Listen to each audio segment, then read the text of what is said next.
wrestling hits for everyone. Royal family.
Hey everyone, Mr. The Fanboy here, back for another video, and this time this is my review of Bellator 63 and my thoughts and praise of Bellator's current product.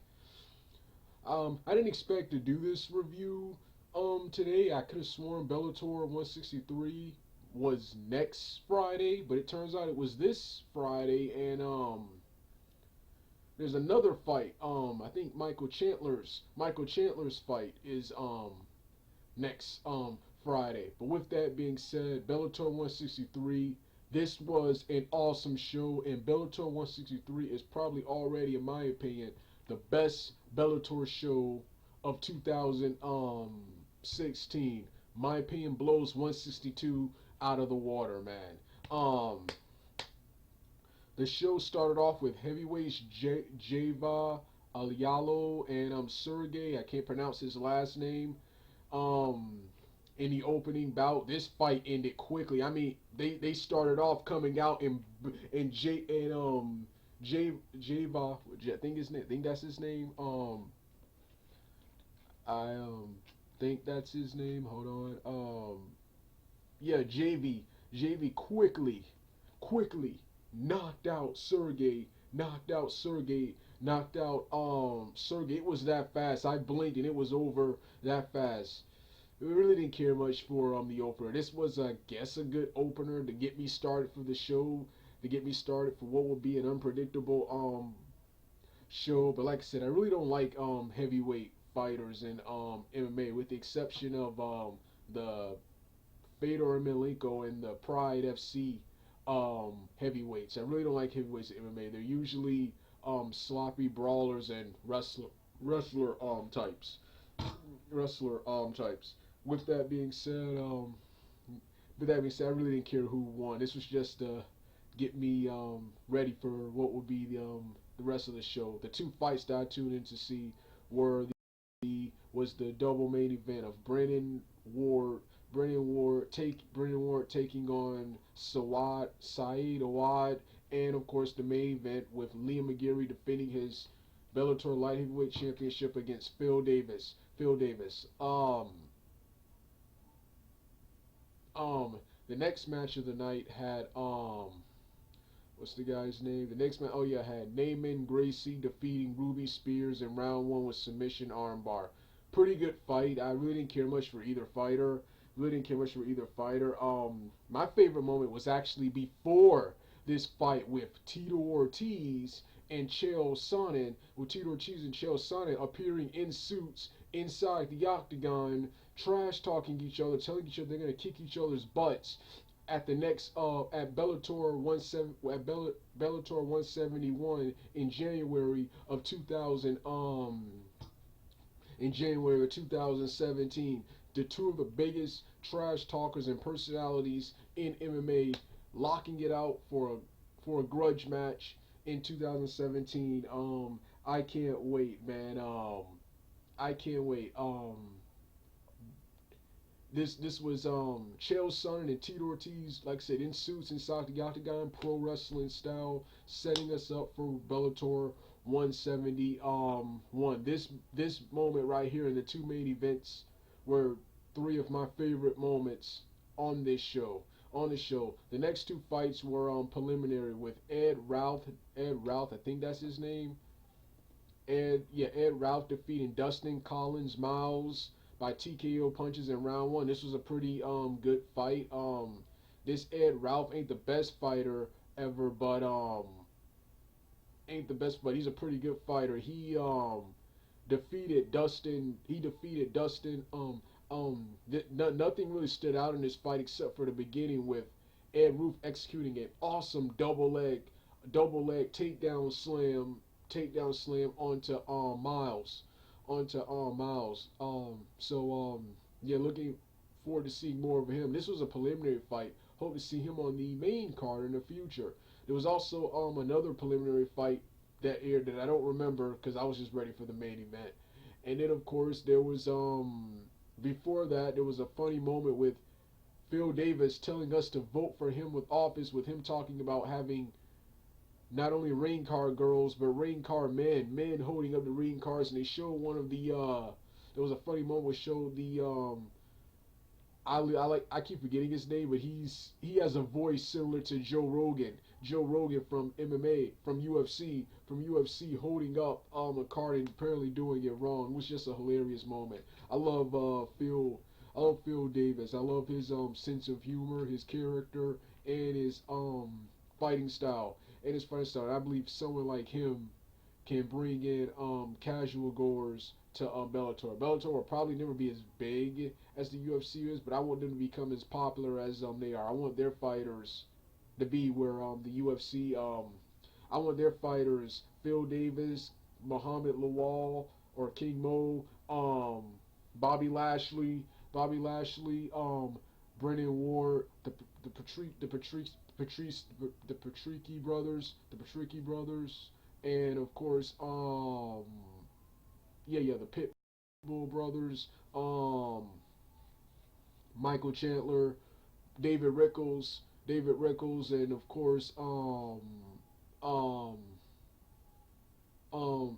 all of those guys and many more. I want those guys to be the level of the current UFC fighters, Conor McGregor, the Diaz brothers, Ruthless Robbie Lawler, and of course the female fighters, Misha Tate, Holly Holm, and of course can't stand her, but Ronda Rousey. I want them to be the level of those fighters. These are the fighters. Those fighters I just mentioned are fighters I see being talked about all the time, man, all the time. Yeah. So like I said, but now for your double main event, and that was Brennan Ward versus Saeed Owad. Before the fight, Brennan Ward in the pre-fight interviews, he said Saeed Owad he said he does not go the distance. Excuse me. He does not go the distance. He either finish fights or someone finishes him. And that's one of the things I love about Bellator. None of this laying and praying. None of this laying and praying. No, these guys, they go out there and duke it out. They want to fight. They want to fight. MMA is like a real life fight club, a real life fight club, and that's what you see here. That's what you see here, and like I said, this right here was an awesome fight. Much to my surprise, I at least expected this to go to two to three rounds. No, Brennan Ward quickly defeated Saeed Owad in round one with TKO punches. This was an awesome fight. Both men came out strong, came out even, trading punches and kicks. Then Saeed Owad tried to take Brennan Ward down. Brennan Ward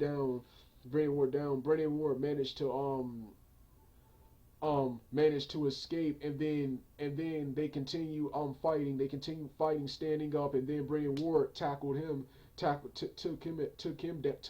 Awad down, and Awad managed to turn to his stomach, and then when he tried to escape, Brennan Ward picked him up and ran him into the cage and just knocked him out. TKO punches, in round one. Like I said, awesome fight. Both men came out explosive. Ended too fast, but it was still an awesome fight, man. Then of course the main event, the main event of the night. That was Phil Davis, Liam McGeary defending his Bellator light heavyweight championship against Phil Davis. Phenomenal fight.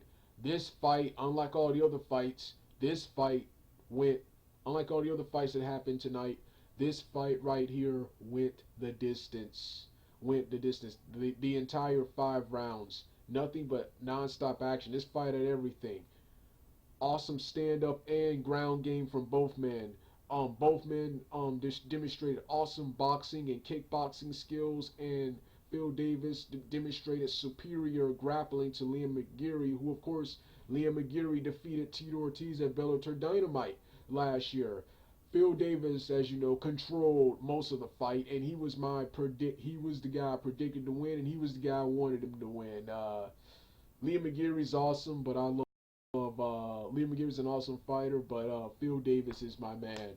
Phil Davis is my man. He's the guy I want as the top guy, as the champion, as the champion. Sucks to see Liam McGeary lose. I hated the disappointed look on his face, but I like Phil Davis as my champion. Phil Davis is my guy, and like I said,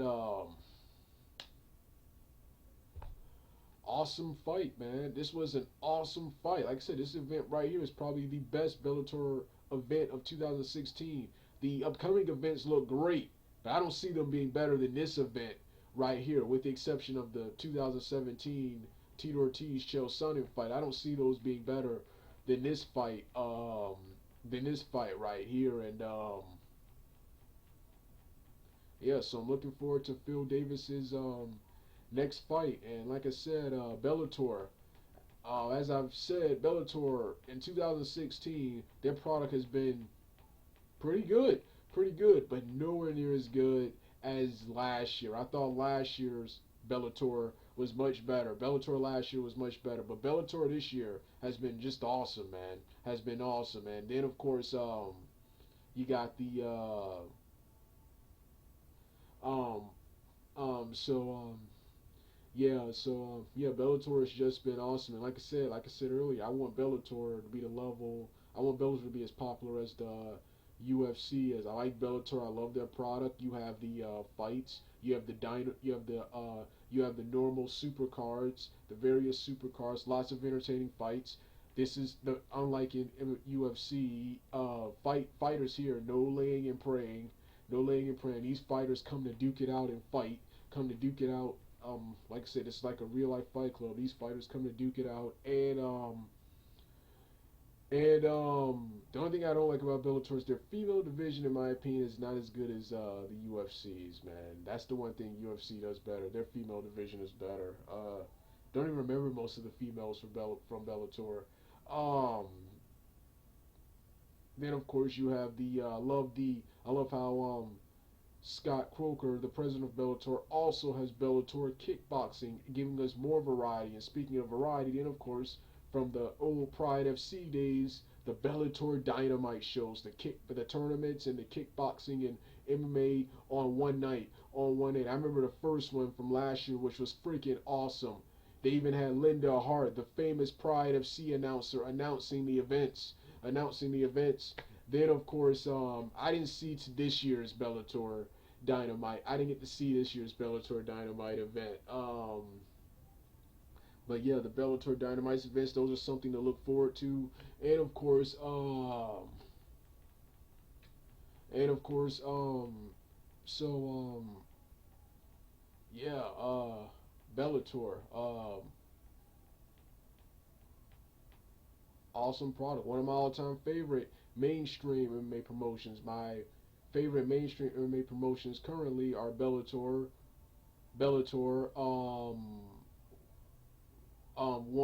One FC, World Series of Fighting, and yeah, these are my three favorite MMA mainstream promotions. Favorites of all time would be Favorites of all time would be the Pride FC, Pride FC, the Pride FC, and of course they didn't last that long, but Strike Force and Elite XC. Elite XC would be my all-time favorite MMA promotions. Well, this was my review and short salute of Bellator in 2016. I'm gonna give my thoughts on the upcoming Bellator events next. All right, I'm done.